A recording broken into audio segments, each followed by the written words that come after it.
Hello, my topic is video games and electronics and the impact that they play in children and teenagers' lives. The point of my speech is to persuade. By the end of my speech, the audience will believe that video games and electronics play a negative role in the lives of our teenagers and children today.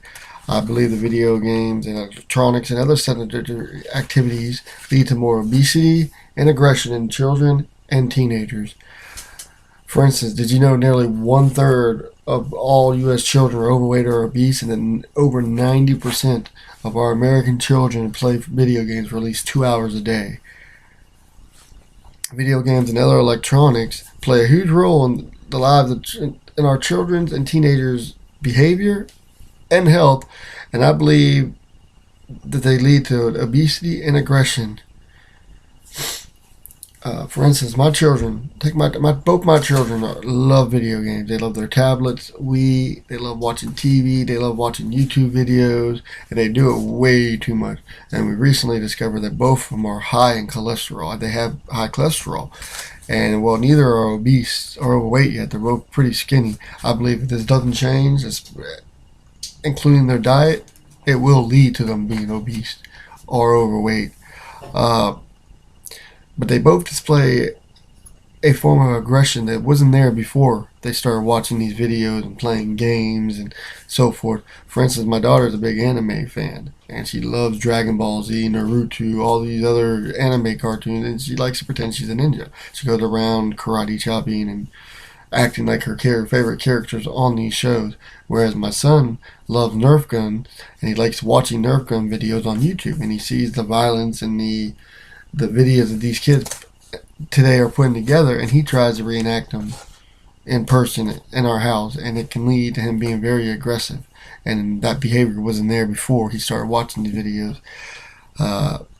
Obesity can lead to low self-esteem and depression. Oftentimes, obese children face teasing, systematic discrimination, mistreatment, exclusion, peer rejection, as well as chronic victimization. Violent video games, television, and other sedentary activities also lead to more aggression in children and teenagers, as well as obesity.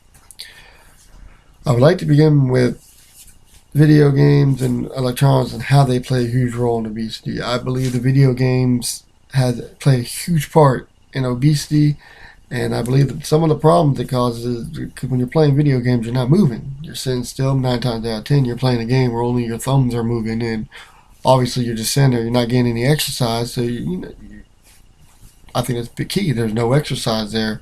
I think, as well as I said earlier, I think the treatment some of these kids receive can lead to even more video game playing, which leads to more chance of them being obese or overweight. As I said, lack of movement is the biggest thing. And then my next point is it can kind of be tied in with video games, and that's television. And I believe television has a huge impact on obesity and aggression because of all the violence you see on television, whether it's movies, TV shows, it doesn't really matter. That seems to be the thing that they sell to the population these days is violence or sex or any of that stuff that shouldn't be on there. Television is a sedentary activity, which means you're not moving. You're just sitting there.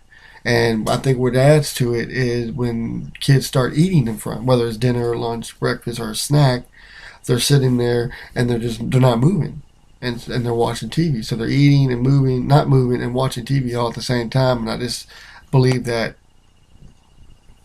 it's huge in leading to obesity and overweight. My final point is to show how video games have a huge impact on children and adolescents when it comes to these kids or adolescents having more aggression. As Brad J. Bushman, a PhD doctor from Ohio, who is also a professor of communication and psychology at the Ohio State University, has said, we know video games lead to aggressive behavior and thinking. And although that might not be violence, it can lead to violence.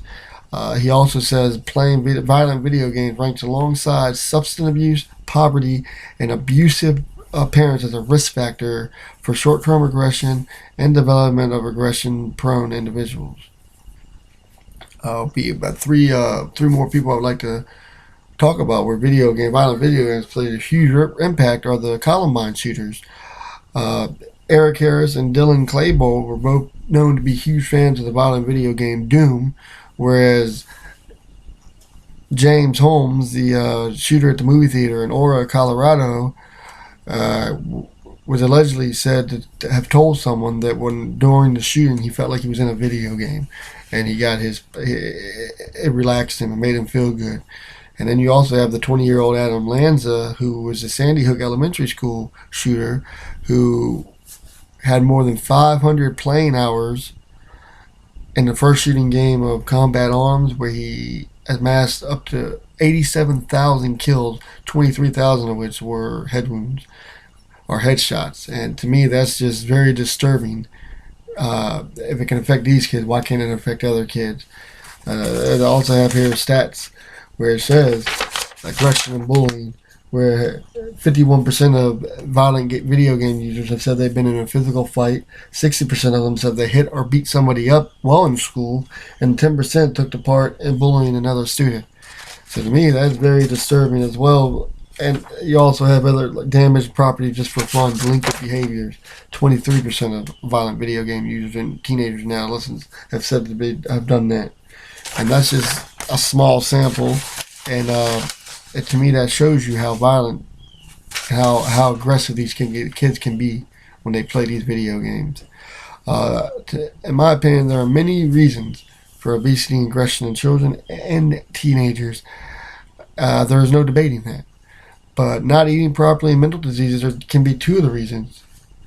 I do believe video games, television, electronics, and other sedentary activities have and can lead to obesity and aggressive behavior in our teenagers and children today. These things aren't the only things that attribute to obesity and aggression in children and teenagers. I do believe that parents should also be held accountable for their child's behavior.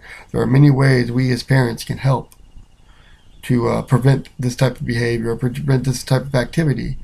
Limiting the amount of use on the video game, television, any other electronics, making sure your kids eat properly, taking kids out to exercise, and signing your kids up to participate in sports, karate, any other type of physical activity are just a few ways that we as parents can help prevent obesity and aggressive behavior that our kids receive from electronics.